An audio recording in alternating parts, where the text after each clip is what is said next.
महाराज जी कोटि कोटि प्रणाम। महाराज जी हमने अपने घर के मंदिर में अपने माता पिता जी की छवि विराजमान करी हुई है जो श्री जी के चरणों में चले गए हैं। कुछ लोग कहते हैं कि पितरों की छवि ठाकुर जी के साथ नहीं रखनी चाहिए, कृपया मार्गदर्शन करें। अगर आपकी भावना की हमारे ठाकुर जी हैं तो कोई परेशानी नहीं है।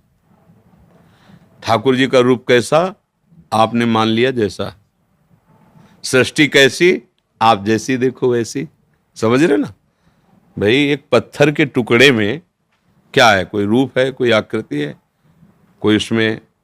लेकिन हमको जब कि हमारी देवी जी हैं, हमारे भगवान, गांव में देखो ना, अधिकतर जो है गांव के जो मंदिर हैं जिनमें पूजा वो सब ऐसे ही है और सारी कामनाएं पूर्ण होती क्योंकि उसमें भगवत भाव हो गया।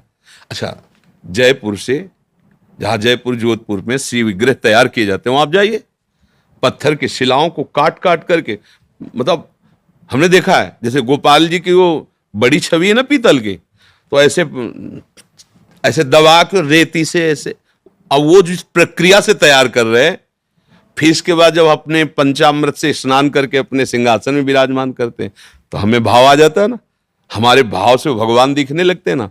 तो जब हम पाषाण के विग्रह में भगवत भाव कर सकते हैं तो उस रूप में भी भगवत भाव, अगर भगवत भाव कर रहे हैं तो कहीं कोई परेशानी नहीं है। और अगर भगवत भाव नहीं है तो पांच भौतिक शरीरों के चित्त रखने से मंगल नहीं होगा। बात समझो, हमारी बात समझना। आंतरिक ये सब नाशवान शरीर है, भगवान का शरीर सच्चिदानंदमय है और उनका तो धर सके नहीं है। गुरु जी के गुरु और भगवान में अंतर होता है क्या? हुआ ही पूछना। तो गुरु और भगवान में जब अंतर नहीं होता तो प्रश्न ही नहीं बनता। गुरु गोविंद न भेद कराई, संतत सकल सुनो चितलाई। हम गुरु भगवान कहते ना कि हमारे गुरुदेव भगवान से भी कहा है, मोते ही अधिक गुरु ही जी जानी, जाने संत अनंत समाना। तो गुरु और भगवान कहने को केवल दो है, वो तो एक ही। अगर हम किसी पांच भौतिक शरीर में केवल यही भाव रखते हैं कि ये हमारे माता पिता ही केवल हैं, तो भगवान के सिंहासन में ना रखो, कमरे में लगा लो, देखते रहो। और अगर ये है कि ये मंदिर है माता पिता का जो रूप, इसके अंदर भगवान बैठे हुए, तो वहीं भगवान का साक्षात्कार हो जाएगा। अलग से फोटो भगवान की विराजमान करो या ना करो, हमारी बात समझना। केवल अपने माता पिता की छवि लगाई और मेरे भगवान है, रोज सेवा करो, आपको भगवत प्राप्ति हो जाएगी।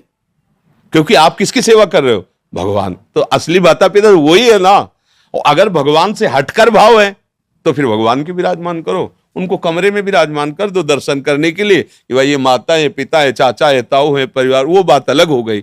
और अगर सिंहासन में तो चाचा ताऊ नहीं बैठे हैं, मेरे भगवान बैठे हैं, मम्मी के रूप में, पापा के रूप में, वही थे वही बैठे, हो गया काम।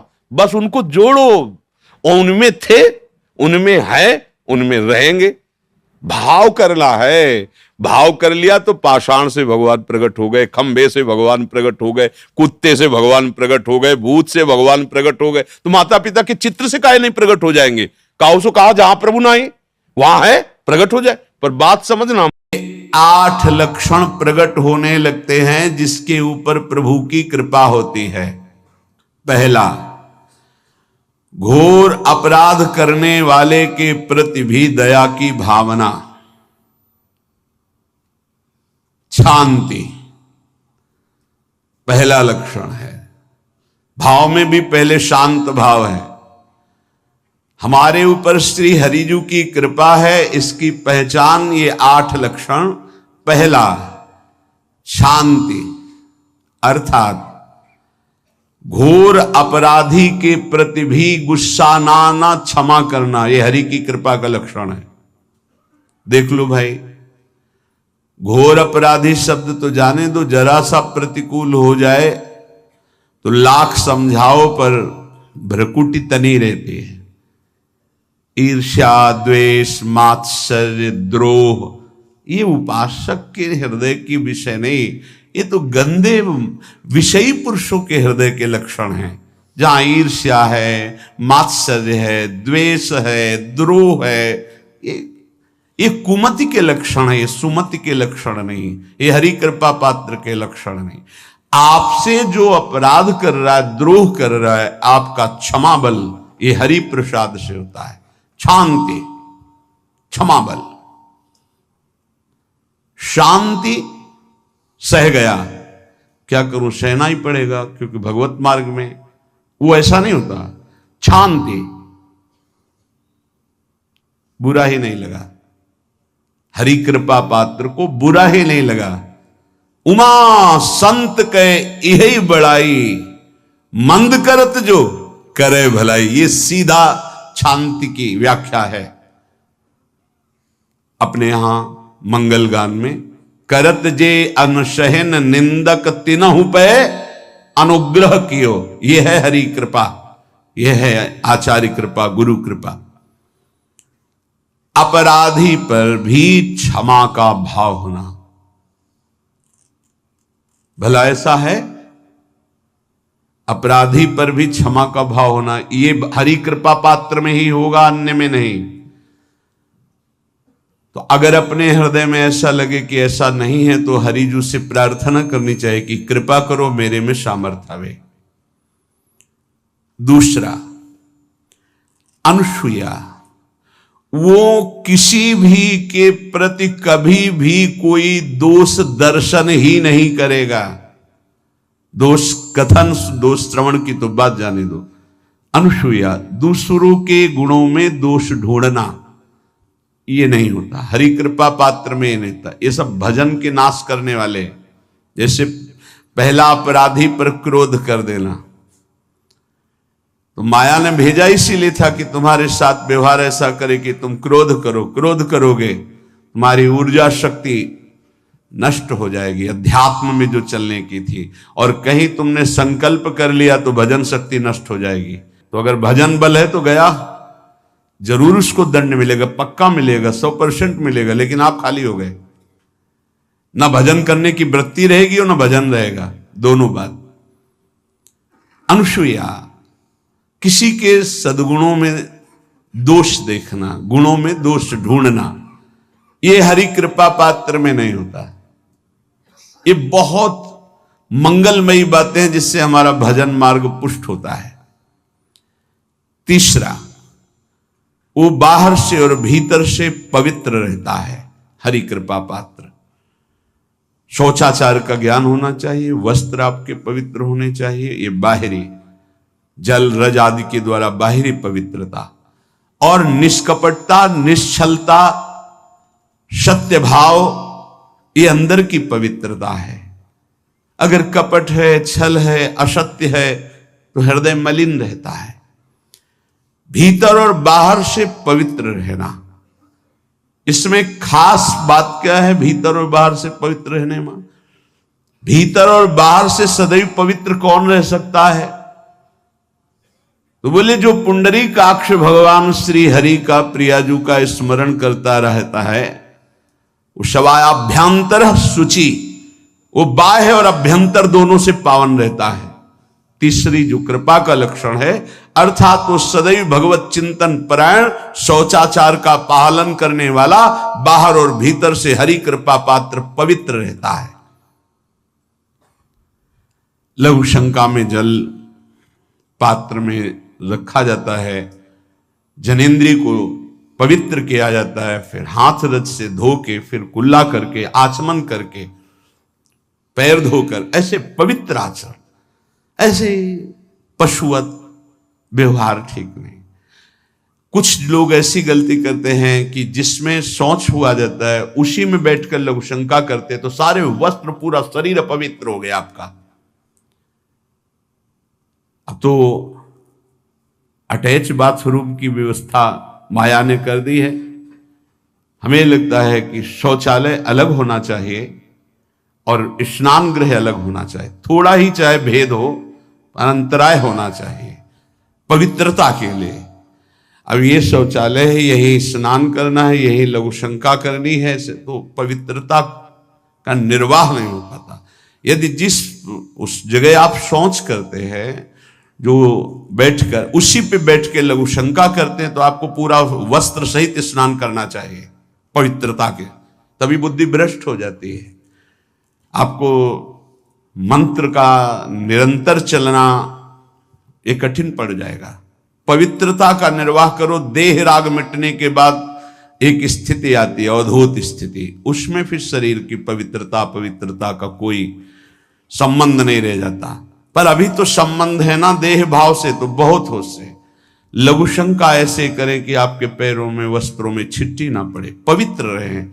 हर समय हमें पवित्र मंत्र जपना है, नाम जपना है, श्री की सेवा में रहना है। बहुत जल्दीबाजी खड़े खड़े लघु शंका की छिट्टियां पड़ रही बस ऐसे चल दिए, वो पशुवत आचरण भगवत मार्ग में नहीं चल पाओगे। वो अंदर तुम्हारे व्याकुलता पैदा करता रहेगा भोगों की, संसार की।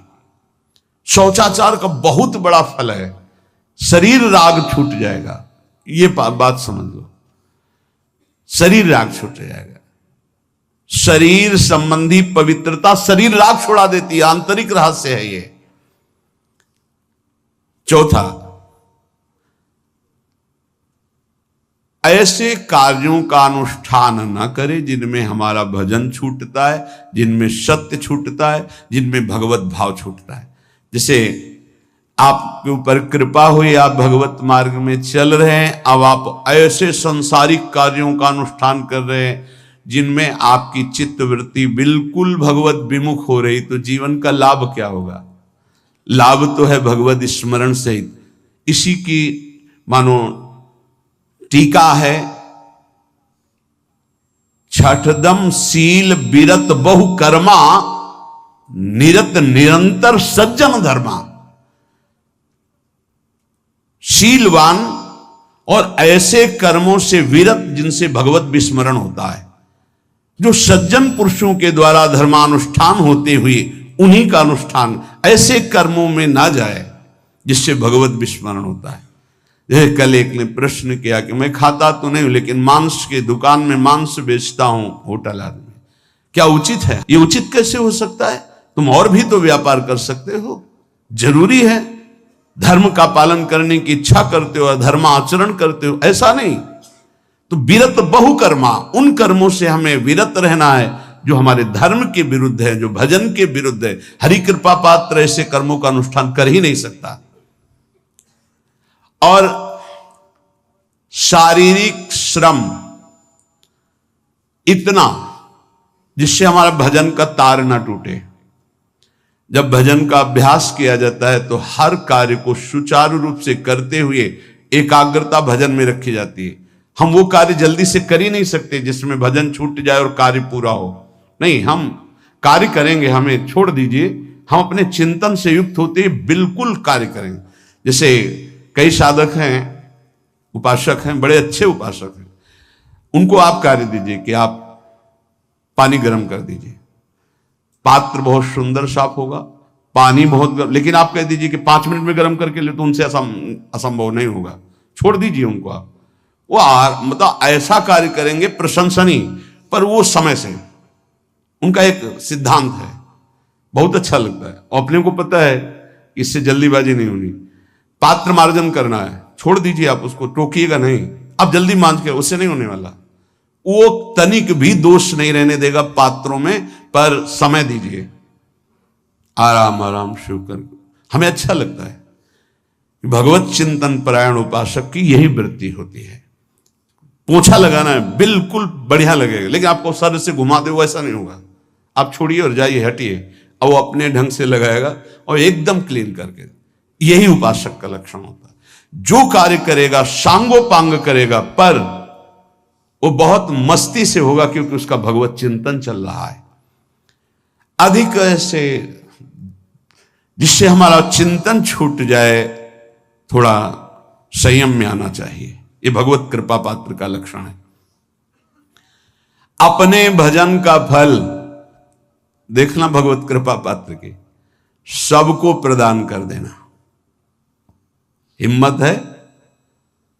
अपने भजन, इतनी मेहनत से किया हुआ भजन, भजन होने के बाद, हे प्रभु इस भजन का फल हो, सर्वे भवन्तु सुखिना सर्वे सन्तु निरामया।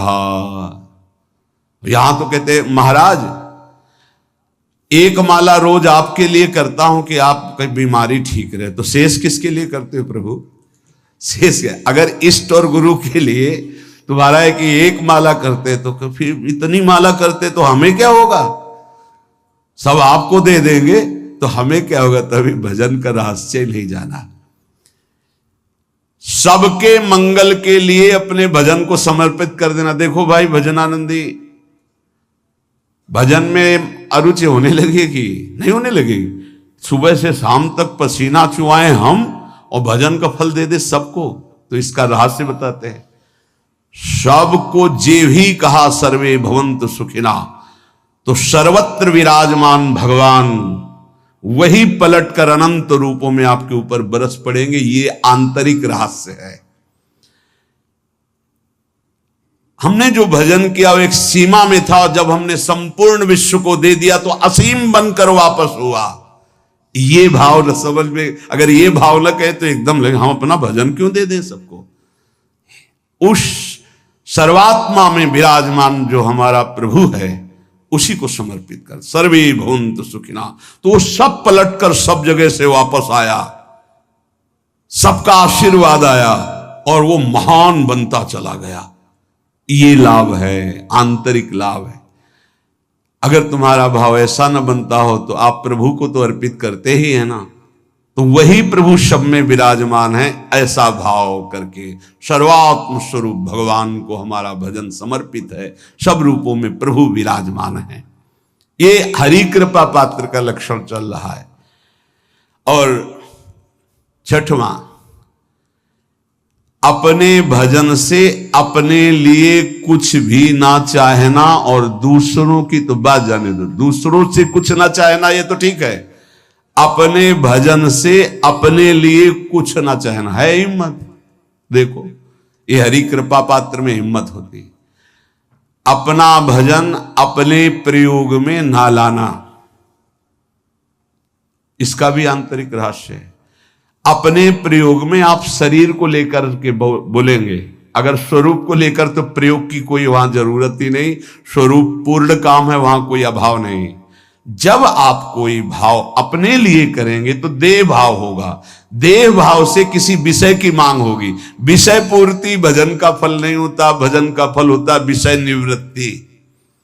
बहुत जोर की बात है, कैसे समझ में आए? अपने भजन का भी फल अपने लिए नहीं, दूसरों से कुछ चाह रखना तो बात ही जाने दो। भजन से भी कोई अन्य सुख की चाह नहीं हुई। क्या चाहिए? भजन ही बनता रहे, भजन का फल भजन बनता रहे, खूब निरंतर जप करते रहे। सातवां, किसी भी मान सम्मान कीर्ति पद प्रतिष्ठा के मिलने पर हृदय का असंतुष्ट हो जाना,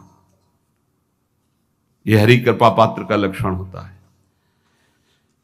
प्रणाम नमस्कार जय हो तो हृदय में असंतुष्ट हो जाना चाहिए। कोई किंचन मात्र अभिमान न उदय हो जाए। प्रभु बचाओ, ये माया की चकाचौंध से बचा लो नाथ।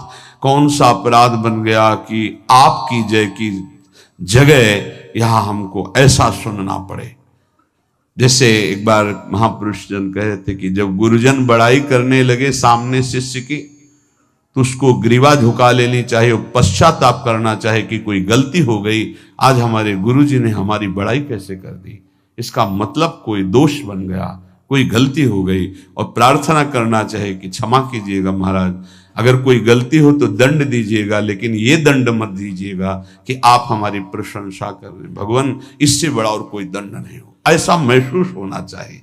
सम्मानम कलयाति घोर गरलम, ये हरि कृपा पात्र का लक्षण है। नीचापमानम सुधा, नीच पुरुषों द्वारा किया हुआ अपमान अमृत के समान लगे और सम्मान विष के समान लगे। मान प्रतिष्ठा कीर्ति जिसके लिए बड़े बड़े लालायित रहते, हरि कृपा पात्र को विष की तरह चुभती है। और आठवां, किसी भी प्राणी समुदाय से संबंध ना रखते हुए सब पर दया की भावना, सब पर कृपा की भावना, सब पर करुणा मैत्री पर किसी से ममता नहीं। ये सूत्र बहुत व्यवहार में प्रयोग करने योग्य है। सबसे करुणा और मैत्री पर किसी से ममता नहीं। करुणा तो करी भरत जी ने, मैत्री भी की मृग से, पर ममता रहित नहीं रहे। ममता कर ली तो अगला जन्म हिरण का हो गया। ममता नहीं रखनी। निर्ममो निरहंकारा।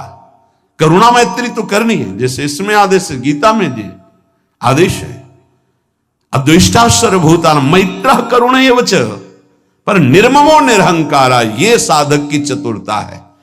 प्राणी मात्र पर दया, कृपा, करुणा, मैत्री, पर ममता नहीं।